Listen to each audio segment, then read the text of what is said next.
किसी समय की बात है, एक राजा ने अपने दरबार में पंडित जी को पूजा पाठ के लिए बुलाया। पूजा के बाद राजा ने पंडित जी से 3 जटिल सवाल पूछे। 1, भगवान कैसे दिखते हैं? 2, भगवान कहां तक देख सकते हैं? 3, भगवान क्या करते हैं? पंडित जी थोड़े सोच में पड़ गए और बोले, महाराज, इन सवालों के उत्तर देने के लिए मुझे थोड़ा समय चाहिए। राजा ने उन्हें 1 महीने का समय दिया। पंडित जी घर लौट आए, लेकिन कई दिनों तक उत्तर नहीं सूझा।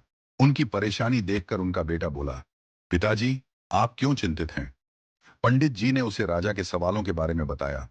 बेटे ने आत्मविश्वास से कहा, पिताजी, आप चिंता न करें, मैं इन सवालों का उत्तर दूंगा। अगले दिन दोनों राजा के दरबार में पहुंचे। राजा ने पंडित जी से पूछा, पंडित जी, आपने मेरे सवालों के जवाब खोज लिए? पंडित जी ने कहा, महाराज, मेरे बेटे ने इन सवालों के उत्तर देने का जिम्मा लिया है।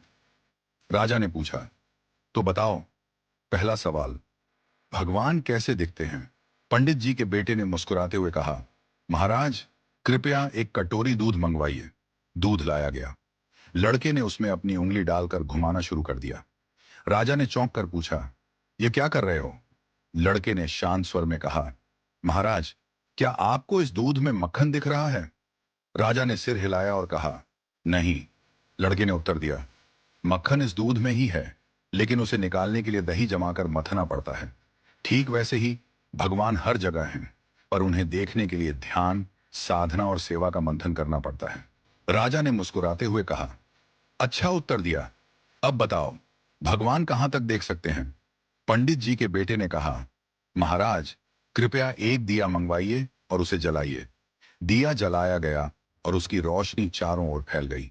लड़के ने पूछा, इस दिए की रोशनी कहां तक जा रही है? राजा ने कहा, यह तो पूरे कमरे में फैल रही है। लड़के ने उत्तर दिया, ठीक वैसे ही भगवान की दृष्टि की कोई सीमा नहीं है। जैसे इस दिए की रोशनी हर दिशा में फैलती है और सब कुछ देखती है, वैसे ही भगवान भी हर जगह सब कुछ देख सकते हैं। राजा ने संतुष्ट होकर कहा, बहुत अच्छा उत्तर दिया। अब बताओ, भगवान क्या करते हैं? पंडित जी के बेटे ने मुस्कुराते हुए कहा, महाराज, कृपया कुछ देर के लिए अपना सिंहासन मुझे दे दीजिए और आप नीचे बैठ जाइए।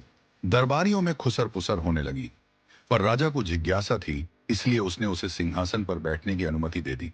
लड़का सिंहासन पर बैठकर बोला, महाराज, अब देखिए, अभी तक आप राजा थे और मैं आपकी प्रजा था, लेकिन अब मैं राजा हूं और आप मेरी प्रजा हैं। यही भगवान की लीला है। भगवान जिसे चाहते हैं उसे ऊंचाई पर बिठा देते हैं और जिसे चाहते हैं उसे नीचे उतार देते हैं। यही उनका काम है। राजा यह सुनकर चकित रह गया। उसने पंडित जी और उनके बेटे की चतुराई की सराहना की और उन्हें ढेरों उपहार दिए।